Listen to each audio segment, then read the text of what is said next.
Hello दोस्तों, इस video में हम देखते हैं डी एंड ए ब्लॉक के कुछ क्वेश्चन है छोटे से एक एक नंबर के। दोस्तों थोड़ा बिजी होने की वजह से वीडियो नहीं आ रहा, मतलब क्लास नहीं लग रही है चैप्टर की, तो माफ़ी चाहता हूँ। बाकी वीडियो तो आएगा छोटा मोटा, ठीक है। तो 5 क्वेश्चन है, इंपॉर्टेंट लगे मेरे को तो आपको बता देता हूँ। देखिए पहला क्वेश्चन है, एक परायूरेनिक तत्व का नाम एवं प्रतीक लिखिए। छोटा सा क्वेश्चन है, परायूरेनिक।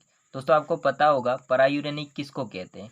तो ए ब्लॉक जो होता है, ए ब्लॉक, इस ए ब्लॉक में जो आपकी एक्टिनोइड श्रेणी होती है, यानी कि जो एक्टिनोइड होते हैं, उस एक्टिनोइड के अंदर यूरेनियम के बाद में जो आने वाले तत्व होते हैं, यूरेनियम के बाद में आने वाले तत्व, उनको क्या कहते हैं? परायूरेनिक तत्व, ट्रांसयूरेनिक तत्व कहते हैं। और इसका एक एग्जाम्पल या फिर हम तत्व का नाम देखते हैं तो हो जाएगा प्लूटोनियम, और प्लूटोनियम का प्रतीक हो जाता है Pu।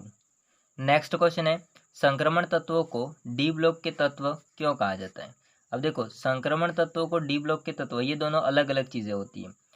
संक्रमण तत्व उनको कहते हैं जिनके अंदर डी जो उपकोशीय कक्षक होता है खाली रहना चाहिए, मतलब अपूर्ण रहना चाहिए, तो उन तत्वों को संक्रमण तत्व कहते हैं। और डी ब्लॉक के तत्व उनको कहते हैं जिनके अंदर n-1 डी कक्षक में इलेक्ट्रॉन भरा जाता हो। मतलब सिंपल सी बात है, जो आखिरी इलेक्ट्रॉन होता है, अंतिम इलेक्ट्रॉन, वह यदि n-1 डी या डी कक्षक में भरा जाता है या प्रवेश करता है, तो फिर इसको बोलते हैं डी ब्लॉक के तत्व। लेकिन डी ब्लॉक अपूर्ण रहना चाहिए, तो ये डेफिनेशन हो जाती है संक्रमण तत्व के लिए, ठीक है। नेक्स्ट क्वेश्चन, Cu+ या कॉपर प्लस प्रतिचुंबकीय है, ठीक है, ये प्रतिचुंबकीय, जबकि Cu2+ यानी कि अगर ये आवेश दर्शा रहा है या इसकी ऑक्सीकरण संख्या 2+ है और इसकी ऑक्सीकरण संख्या +1 है, तो प्रतिचुंबकीय, और 2 है तब अनुचुंबकीय। ऐसा क्यों होता है? देखिए, जो कॉपर आपका +1 होगा उसमें कोई अयुग्मित इलेक्ट्रॉन नहीं होगा, क्योंकि कॉपर होता है, इसका परमाणु संख्या कितनी होती है? 29 होती है। परमाणु संख्या इसकी कितनी होती है? 29। मतलब इसमें हो जाएगा 3D। आप देखोगे तो 3D10 होते हैं और 4s1 होता है, ठीक है। यदि s में से एक इलेक्ट्रॉन निकल जाता है तो फिर ये तो पूर्ण भर जाएगा, तब जाके यहाँ पर आपको कॉपर प्लस दिखेगा, उसमें कोई अयुग्मित इलेक्ट्रॉन नहीं मिलेगा, क्योंकि इसमें D में 10 इलेक्ट्रॉन है, सारे युग्मित होंगे। इस कारण से ये प्रतिचुंबकीय होगा। जब ये कॉपर +2 होगा, इसका मतलब क्या कि एक तो आपका S में से बाहर निकल जाएगा और एक आपका इधर से निकलेगा, मतलब 3D अब 9 हो जाएंगे। 3D 9 होंगे तो फिर आपको अयुग्मित इलेक्ट्रॉन मिलेगा, इस कारण से ये अनुचुंबकीय होगा। जिनके अंदर अयुग्मित इलेक्ट्रॉन नहीं होते वो प्रतिचुंबकीय होते, जिनके अंदर अयुग्मित इलेक्ट्रॉन होते हैं वो अनुचुंबकीय होते हैं। सिंपल सी बात है। नेक्स्ट क्वेश्चन, फोर्थ क्वेश्चन हो जाता है, जिंक परिवर्ती संयोजकता प्रदर्शित नहीं करता, क्यों? दोस्तों जो आपका जिंक होता है वो परिवर्ती संयोजकता प्रदर्शित नहीं करता। इसका भी रीज़न अगर देखा जाए तो जिंक होगा, उसकी परमाणु संख्या होती है 30, तो इलेक्ट्रॉनिक विन्यास हो जाता है इसका 3D10 और 4s2।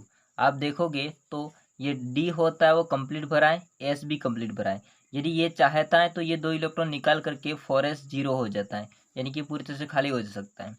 तो अधिकतम आप देखोगे तो Zn2+ ही दर्शा सकता है, फिर आगे नहीं दर्शाता है, क्योंकि इसमें D होता है वो कंप्लीट भरा होता है, ठीक है।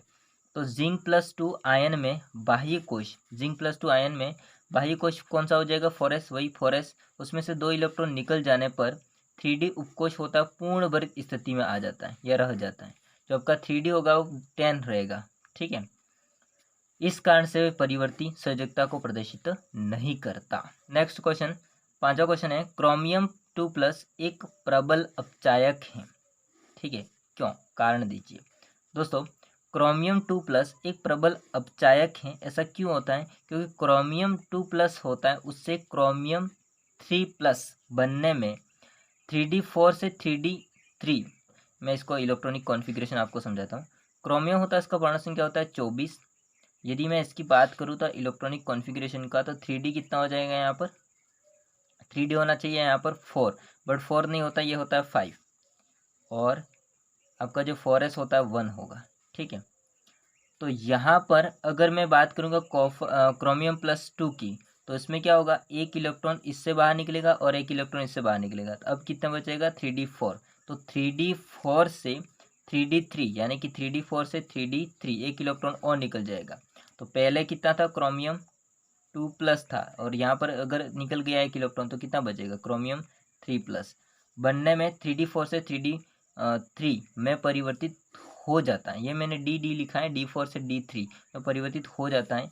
इसका जो विन्यास होगा वो T2G3। हालांकि ये आपको T2G3 क्रिस्टल फील्ड थ्योरी में आपको समझ में आएगा, बस इतना ध्यान रखिए कि ये इलेक्ट्रॉनिक विन्यास बचता है लास्ट में 3D3 अधिक स्थायी होता है। ठीक है, इस रीज़न से आप देखोगे तो दोस्तों यहाँ पर आप देखोगे तो इसमें जो क्रोमियम 2+ है वो एक प्रबल अपचायक की तरह काम करेगा। ठीक बात है दोस्तों, ये विन्यास होता है आपको क्रिस्टल फील्ड थ्योरी में समझ में आएगा। दोस्तों ये छोटा सा वीडियो था, आई होप को सारा समझ में आया होगा। बाकी वीडियो अच्छा लगा हो तो लाइक कीजिए, चैनल को सब्सक्राइब नहीं कर देना। मिलते हैं नेक्स्ट वीडियो में, तब तक के लिए जय हिंद, वंदे मातरम।